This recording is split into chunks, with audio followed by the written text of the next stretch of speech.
Hey everybody, welcome to Off the Shelf Board Game Reviews. This video is a closeout video called the outro for my top 51 tabletop games of all time for the 2019 edition of the game. Now in this video I just want to cover a couple little interesting things I found pretty interesting about the list. Called a little self-analysis, but I am not actually going to talk about the top 51 list numbers itself. If you want to see the actual list of games, make sure you check out the other videos of the series. Again, this is pretty much just a glorified, overextended outro. But I think it's interesting, and if enough of you are interested in seeing more of these, I'll do these every time I do this top 51 list. So, just going to cover a couple really cool things. First, we'll start off with the statistics. The biggest drop on this list was Exodus Proxima Centauri, which dropped completely out the list. And if I do a top 100 games, you'd see that I actually had the largest drop out of all of my games. Why did the game drop out the list? Well, Exodus Proxima Centauri is a really good game. I still actually enjoy it quite a bit. The problem, and that's probably not the right term for it, is that Space Empires 4X just does everything that Exodus does, and it does it better. Now, granted, Exodus Proxima Centauri, I'm looking over at the box over here on my shelf right behind the camera because I have the Event Horizon box. The game does play from 1 to 6 players. The game does have better visuals to it, but if you just look at the gameplay, just compare it with Space Empires 4X, Space Empires 4X is the much more superior, better game. I don't want to go back and, like I said, this is not me harping about my top 51 games list. I talked about the games when I talked about them. This is just talking about other things. Let's just leave it at saying that while Exodus is a good game, it dropped completely off the list because Space Empires basically put a stake in it, sent it back into his coffin, and sent it to his grave. And speaking about coffins and graves, the game that moved the least on the list was Fury of Dracula. Fury of Dracula, I believe, was number 8. Double checking my notes here. It didn't move at all. It stayed perfectly stationary and was not moving at all, which I find pretty interesting. Because when I did this list, I made sure I did not go back and check out my prior list. I did not want to have any influences. I did not want to have anything suggest to me going, oh man, I really should put that here because it was that place on my list last time. I wanted to avoid that completely. And I also wanted to give my unique thoughts on every single game all over again without having the memory of what I said a couple years ago when I did my 2017 edition. So I made sure I didn't check it all. So to me, seeing Fury of Dracula staying perfectly stationary is actually pretty darn interesting. Now, we've talked about the biggest drop. We picked the one that didn't move at all. So which was the biggest jump? Well, it's going to be Dungeons & Dragons 5th edition. It came sailing into the list at 2nd place, where it's going to stay solidly in my top 10. Will it take number 1 in 2020 when I do this list again? Maybe it will, maybe it won't. Probably won't, because Space Empires 4X for me is such a fantastic game. The game's been out for years, and as the expansions come out, it just makes the game better and better and better. It's a beyond phenomenal game. Yes, I realize the game is not great to look at. It's a hex and counter style game, but that doesn't matter. It is a brilliant design. It's the best PC style game you're going to ever play as a board game. I'll argue that point with anybody. So that is pretty much my biggest move. So the number of new games versus old games gone. Well, the list had 18 games completely disappear, which means there's 18 brand new games on the list. And the highest one we saw was Dungeons & Dragons at the magical number 2. We saw on my top 10 list there were brand new 2 games, and we actually saw that once we got from 30 and beyond, there was not actually a lot of new games to the list. Sure, we saw lots of shuffling, as some of the games in the 40 range may have moved up into the 20s or 30s, and we may have seen some games that were in the 10s drop into teens, but there was not a lot of shuffling. The vast majority of my shuffling came pretty much in the 31 to 51. Now, I also found that interesting. Now, I wanted to self-analyze on that for a second and think to myself, did that happen because the games that are on the list before weren't that great, or I just didn't enjoy it as much as I thought I did? I really don't think that's the issue. Because if I did a top 100 list, well, those are boring, so I never do a top 100 list because it's basically saying, hey, I can't pick my favorite games, so I would never do a top 100 list. But if I ever did a top 100 list, and no, I'm never going to do it, those games would still be on the top 100 because they're still really good games. It's just new games are coming out all the time, and like any kind of technology, any kind of entertainment, or anything along those lines, generally speaking, it's going to keep getting better. It's no different with the board game industry. There's new games coming out that are just really phenomenal, really fantastic. Let's look at Heroes of Land, Air, and Sea. That game basically came out of nowhere. There's really no game that's been out before that pretty much did what it did. Sure, it's a 4X lighter game, but it basically takes the fun of maybe a PC game such as Warcraft and brings you an enjoyable game where every person is playing a fantasy race, trying to complete the 4X's and trying to win the game. It's a really good game. It's new. It didn't exist back in 2017, but it definitely deserves to be on the list, and I really, really enjoyed it. So, now let's talk about a few games that were just so close to making it to the list. The games that I wanted to be in the top 51. Now, this is not me trying to cheat to try to bring extra games on the list. One of the games I wanted to bring on the list, but just barely got eked out just by the top 51 games, and it's pretty much my number 52 at this point, would be Carson City. I think Carson City is a phenomenal worker placement game. It takes the mechanics of a worker placement game, mixes it with the theme of the Wild Wild West to create this really enjoyable game. I have tons of fun with it, and basically if you never played Carson City, you are basically, as a group of players, trying to build this little Wild West town, but you're trying to move your workers out and gain all these certain locations, build up the city with certain buildings, gaining resources. I'm not going to harp into it because it's not part of the list, but it's an extremely enjoyable game that matches the theme very well. And like the other worker placement games on my list, it allows you to have agency and interact with the other players.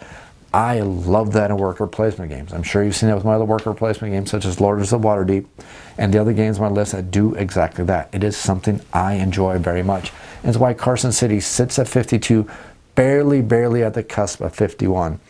So there is a good chance that Shadows of Brimstone, which is on my list, might get bumped next time I do this list due to Carson City. That is literally how neck and neck they are right there. Shadows of Brimstone is just sitting there. Now, my other thought is maybe Evil High Priest might drop off the list and be bumped by Carson City. But the more that I think of it, the less I think that's going to happen. I actually see Evil High Priest might start inching up just a little bit on the list because it's a really interesting worker placement game. Sure, the theme is not my favorite. I'm not a huge Cthulhu Mythos fan, but I do appreciate it. I do enjoy the horror of it, and I think that Evil High Priest takes the theme into a worker placement game extremely well. So I do enjoy it. Now that we covered that rambling there, let's see what is the newest game on the list. Well, we see that is Warhammer Warcry. It has actually only been out for a few months. And that may be a moment for you to go, aha, you are a cult of the new.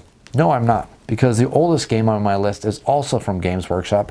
Heck, they've gone full circle. My oldest game actually came out in the 80s, and that is Blood Bowl. It's been out for over 30 years, or has it been over? Yeah, I think it's been out for over 30 years now.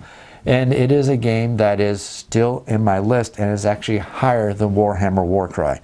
Do I enjoy Warhammer Warcry? Yes, I think it's a great game. Do I think it's going to be on my list in the 2020 when that comes around?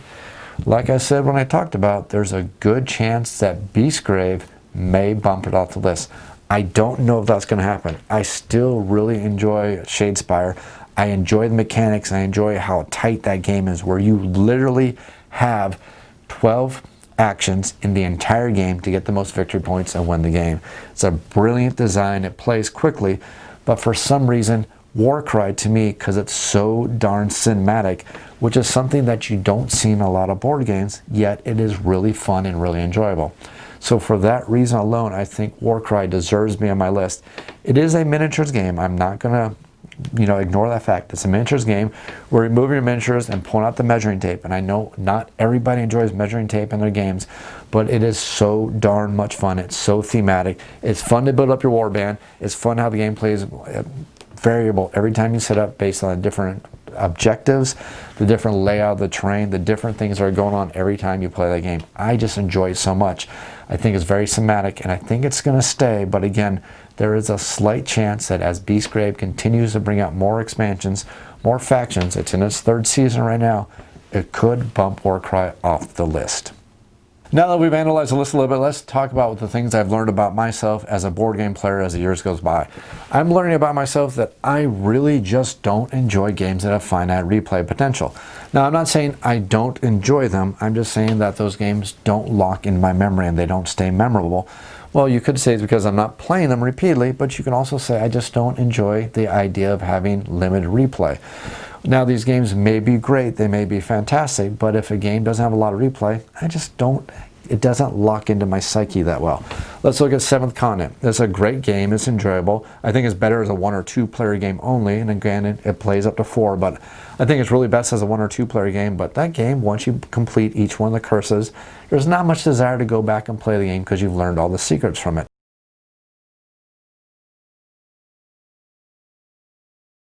Hey guys, NF89 here, just to say what my top 3 favorite board games are. My third favorite board game is Caverna because it's a fun long game where you build your base in like a caveman world, and it's pretty cool. My second favorite would be Attack Wing because you get these cool dragons and you build your army. It's pretty fun. And my first favorite is obviously Galaxy Trucker because you build a spaceship and you go pew pew on those space pirates.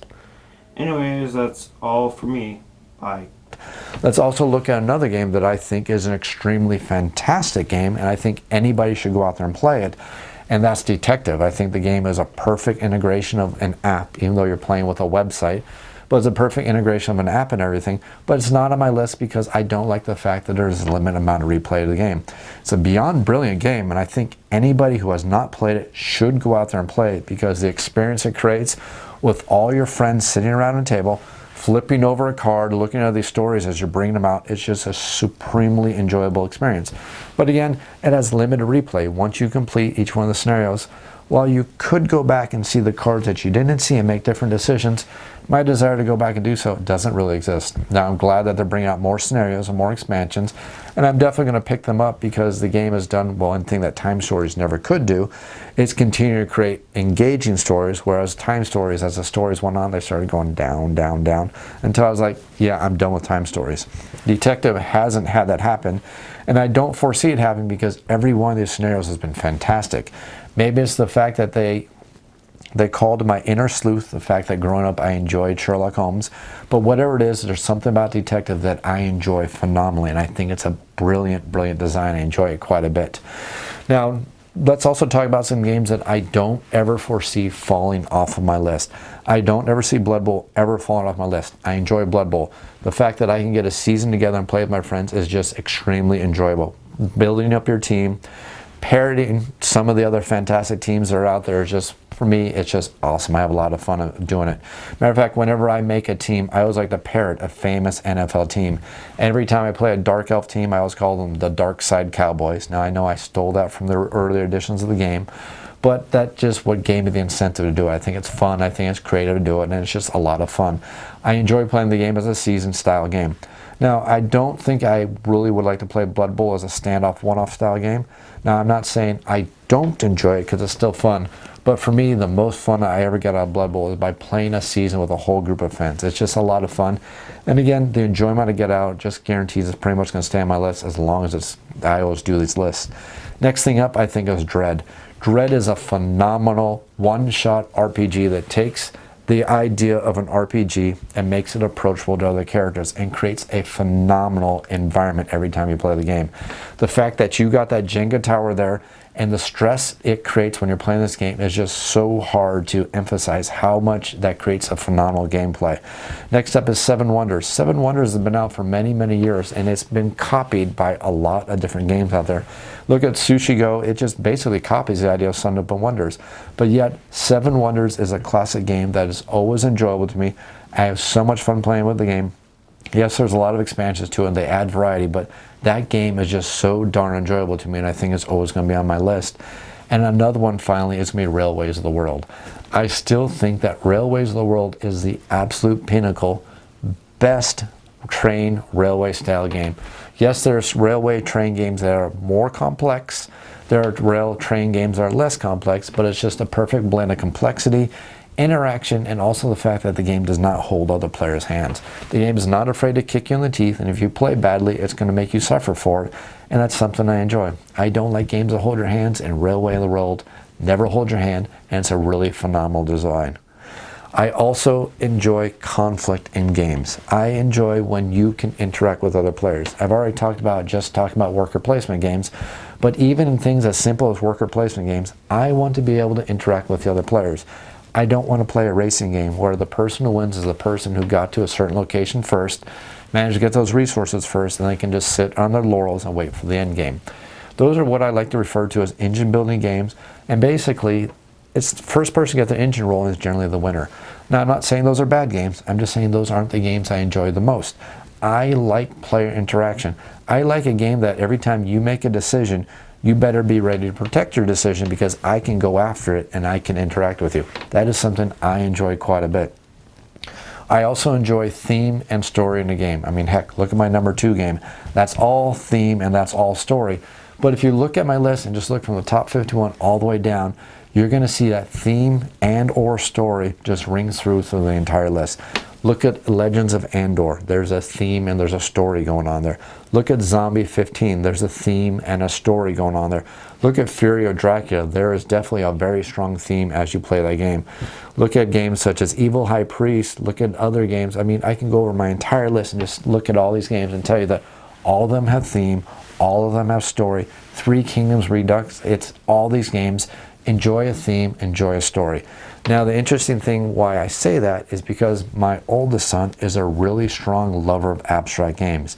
And I enjoy abstracts. I love playing them with him, and I always play abstracts with him. And I think abstracts are very, very enjoyable. But if you take a game and add theme on top of it, it's just going to lock in my interest so darn much. Now, let's talk about some games that disappeared from the list. That's always what people want to know about. The big one that disappeared from the list is Cthulhu Wars. Now, Cthulhu Wars disappeared from the list, but I still enjoy the game quite a bit. Why did that happen? Well, I think the God's War basically replaces it. Now, I will admit that the God's War and Cthulhu Wars do have differences. I mean, you can't just say they're the exact same. That'd be like saying every single Dudes on a Map style game is the same, and we know that's not true. Kemet and Risk can't be further apart, even though they're both Dudes on a Map games. Well, the God's War and the Cthulhu Wars are both area control, area majority games where you're scoring out victory points. But I like the mechanics that the God's War adds in. To me, it feels like the God's War is a little bit of an advanced version of Cthulhu Wars. Now, I will play Cthulhu Wars. I will continue to play it. Heck, I still have more factions and more expansions coming from the game, and I still think it's a very good design. It's just that the God's War adds in a couple extra mechanics, and I like the interaction of the races in this game a little bit better than I do in Cthulhu Wars. Now, having said that, I still am not convinced at this point that Chaos should have been a playable race. I'm not saying it's a bad design, because I'm definitely not saying that. I really enjoy it. I think what I would really love the most about the God's War, and I know there's an expansion coming out for it here in January, February, another Kickstarter, but I would love it if there's an additional set of rules and expansion that would turn Chaos into a neutral faction. I think, in my opinion, that'd be the perfect theming for the game.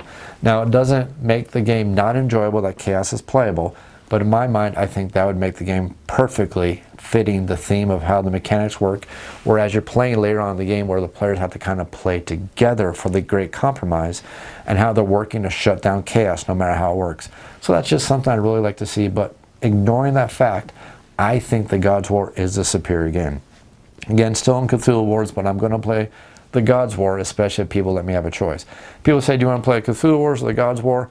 I'm going to look at the people who are sitting down at the table with me, and if they're backstabbing, back-talking, conniving kind of players, I'm going to pick the God's War. If they're people who just want to go for a good area control game, I'm going to pick Cthulhu Wars. That's just how it is, and that's just what I think. Now, my bottom 20, basically my 51 to 31, were the hardest parts of the list for me to make because that is where we had the most movement, which is the polar opposite of the last time I did this list. The last time I did this list, the hardest parts for me were 1 to 10. This time, 1 to 20 was actually pretty simple for me. I looked at all the games in the 1 to 20 range. I said, yep, I like this better than this. I like this better than this. I enjoy this game. Yep, this is going to be my number 1 game. Matter of fact, I was almost sure what my number 1 game would be before I even had the list finalized as Space Empires. I knew there'd be competition between it and Dungeons & Dragons, but it pretty much came down to the fact that I like a good area conquest, military civilization style game, and that's why I like Space Empires better. But you're going to see that in the lower part of the list, there was so much change and so much interaction, and that's where I had so many problems making this list. The bottom 20 of the list, I had to rewrite multiple times. I just thought about games, said, nope, I like this. No, I gotta have this point on the list. Nope, I want this game on the list. Okay, now that bumped out this game. How do I get this game back on the list? What do I need to drop? That's where I had the most movement, was in the bottom 20 of the list. Now, that's enough of the rambling about this total part of the list. Now I want to have a couple questions for all of you out there about the channel. Now that I've done a top 51 tabletop games of all time for 2019 list for myself, I ask you, what kind of content would you like to see on the channel? Now I'm always going to continue to do my tutorials, overviews, playthrough reviews for all these games. I enjoy doing them. I'm going to continue doing it. But how would some of you like to see maybe a top 3 style of X style game? I mean, for example, who would like to see the top 3 dungeon crawlers from me? Maybe the best 3 worker placement games, maybe any other ideas you may have. If you have any ideas about that, leave that in the comments down below on YouTube. Also, feel free to email me, off the shelf board game reviews, otsbgr@gmail.com. Contact me, let me know what you think. This channel is as much for you as it is for me. If there's any games out there that you'd like me to put on the channel, send me an email or leave a comment down below. If I own it, I'll definitely get to it. If I don't own it, I'll see if it's a game that I can track down and purchase, or maybe find somebody who owns it who I can borrow a copy of the game.